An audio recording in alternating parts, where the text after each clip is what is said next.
Assalamualaikum warahmatullahi wabarakatuh. Halo semuanya, selamat pagi.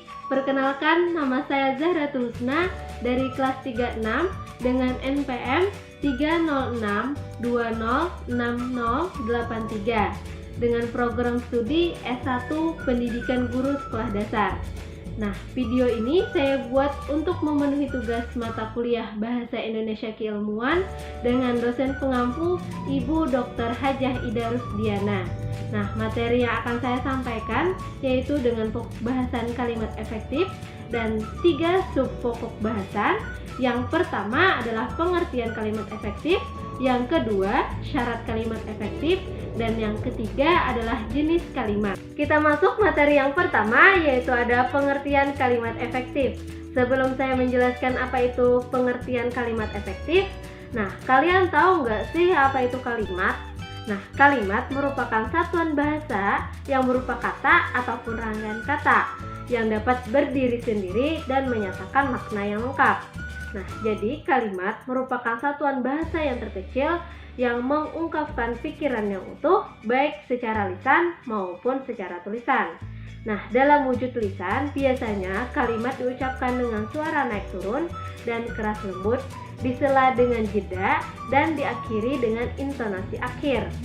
Sedangkan kalimat tulisan yang berhuruf Latin, kalimat itu dimulai dengan huruf kapital dan diakhiri dengan titik untuk menyatakan kalimat berita atau kalimat yang berisi informatif. Kemudian tanda tanya. Nah, tanda tanya ini untuk menyatakan pertanyaan.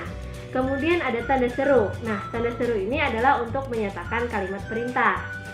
Nah, jadi kalimat efektif itu adalah satuan bahasa atau kalimat yang secara tepat harus mewakili gagasan ataupun perasaan penulis dan juga harus dapat dimengerti oleh si pembaca, sebagaimana yang dimaksudkan oleh si penulis tadi. Jadi, kalimat efektif itu merupakan kalimat yang harus tepat sasaran dalam penyampaiannya terhadap pembaca. Termasuk materi yang kedua, yaitu ada syarat kalimat efektif. Nah, syarat kalimat efektif ini terdiri dari 7 syarat. Yang pertama adalah fungsi gramatikal dalam kalimat efektif atau kesatuan fungsi gramatikal. Nah, fungsi gramatikal ini atau unsur struktur dalam kalimat biasa dikenal dengan sebutan.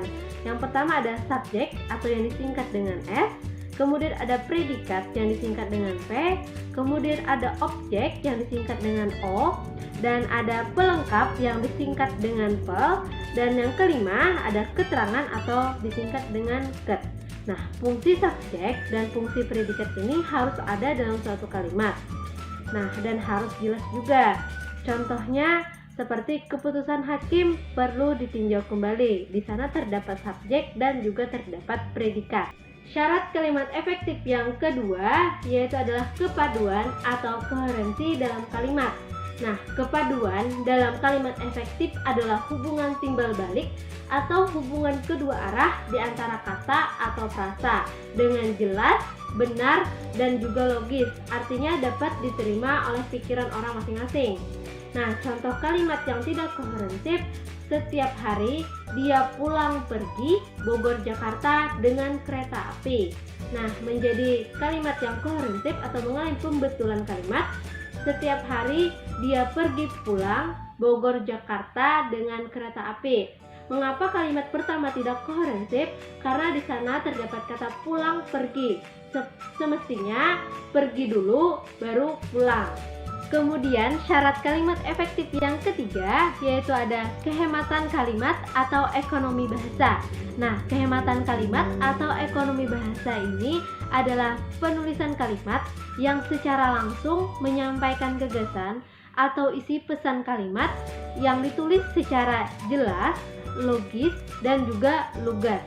Nah, contoh kalimat yang kurang memerhatikan dalam kehematan bahasa, dalam ruangan ini kita menemukan barang-barang antara lain seperti meja, kursi, buku, lampu, dan lain-lain.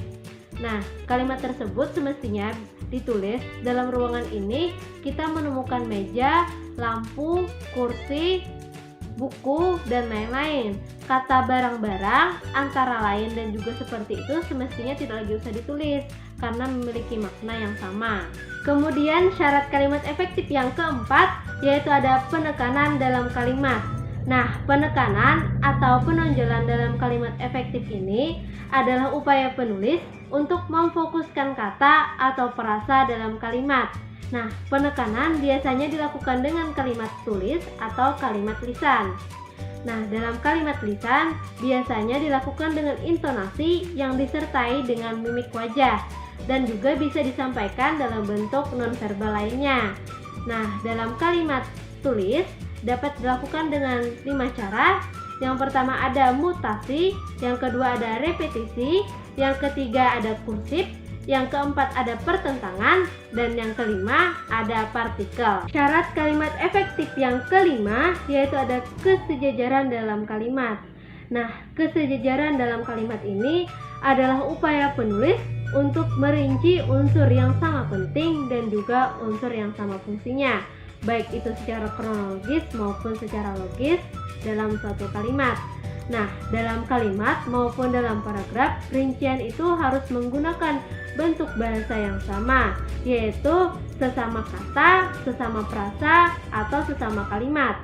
Nah, contoh kesejajaran dalam kalimat yaitu kami mengharapkan kehadiran bapak atau ibu atau saudara pada hari, tanggal, waktu, acara, dan tempat.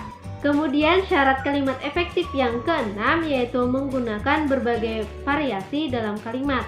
Nah, kevariasian dalam kalimat efektif ini adalah upaya penulis untuk menggunakan berbagai pola kalimat dan juga jenis kalimat untuk menghindari rasa jenuh dan juga rasa malas pembaca terhadap karangan ilmiah yang dibacanya.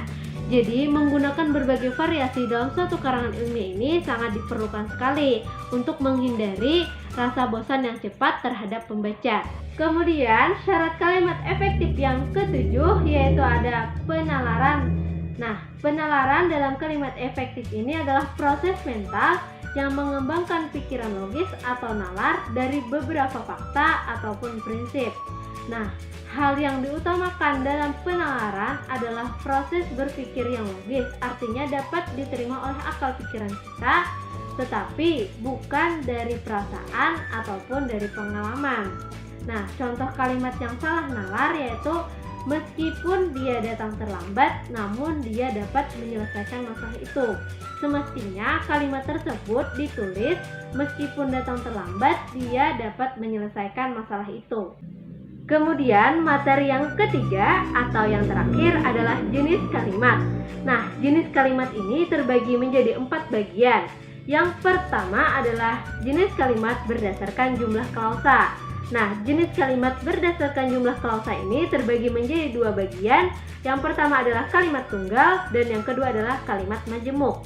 Nah, kalimat tunggal merupakan kalimat yang hanya terdiri dari satu pola kalimat, yaitu terdiri dari satu predikat dan satu subjek, tetapi bisa dilengkapi dengan objek dan keterangan. Nah, kalimat tunggal sendiri memiliki 4 bagian lagi. Yang pertama adalah kalimat nominal, yang kedua kalimat adjektival, yang ketiga adalah kalimat verbal, dan yang keempat adalah kalimat numeral. Jenis kalimat berdasarkan jumlah klausa yang kedua adalah kalimat majemuk.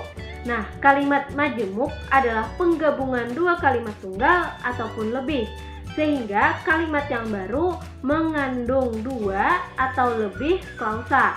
Nah, hubungan antar klausa biasanya ditandai dengan konjungsi. Konjungsinya itu adalah dan, atau, agar, karena.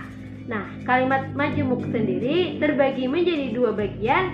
Yang pertama adalah kalimat majemuk setara dan yang kedua adalah kalimat majemuk bertingkat. Kemudian, jenis kalimat yang ketiga adalah berdasarkan kelengkapan unsurnya. Nah, jenis kalimat berdasarkan kelengkapan unsurnya ini terbagi menjadi 2 bagian. Yang pertama adalah kalimat lengkap dan yang kedua adalah kalimat tak lengkap. Nah, kalimat lengkap sendiri biasa disebut dengan kalimat mayor. Contohnya adalah kucing itu sedang tidur. Nah, pada kalimat itu terdapat subjek dan juga terdapat predikat. Yang kedua adalah kalimat tak lengkap atau biasa disebut dengan kalimat minor. Contoh kalimatnya, Hai, apa kabar? Nah, pada kalimat tersebut kenapa tidak lengkap? Karena tidak terdapat subjek maupun tidak terdapat predikat. Dan juga kalimat tersebut dapat dipahami secara langsung oleh si penerima, atau maksud dari kalimat tersebut dapat diterima secara langsung. Kemudian jenis kalimat yang keempat adalah berdasarkan susunannya. Nah, jenis kalimat berdasarkan susunannya ini terbagi menjadi dua bagian. Yang pertama adalah kalimat versi dan yang kedua adalah kalimat inversi. Nah, kalimat versi ini adalah kalimat yang sesuai dengan susunannya atau urutannya, yaitu terdiri dari subjek dan predikat. Sedangkan kalimat inversi adalah kalimat yang tidak sesuai dengan susunannya. Biasanya predikat selalu mendahului si subjek. Contoh kalimatnya adalah Tika memotong buah mangga itu sekecil dadu. Itu adalah contoh kalimat versi. Menjadi kalimat inversi, dipotongnya mangga itu sekecil dadu oleh Tika. Demikianlah penjelasan dari saya. Semoga penjelasan saya tadi dapat memberi manfaat kepada kita semua dan dapat menambah wawasan kita semua. Dan saya minta maaf apabila banyak terdapat kesalahan dalam penyampaian materi saya. Demikian, terima kasih. Wassalamualaikum warahmatullahi wabarakatuh. Bye-bye.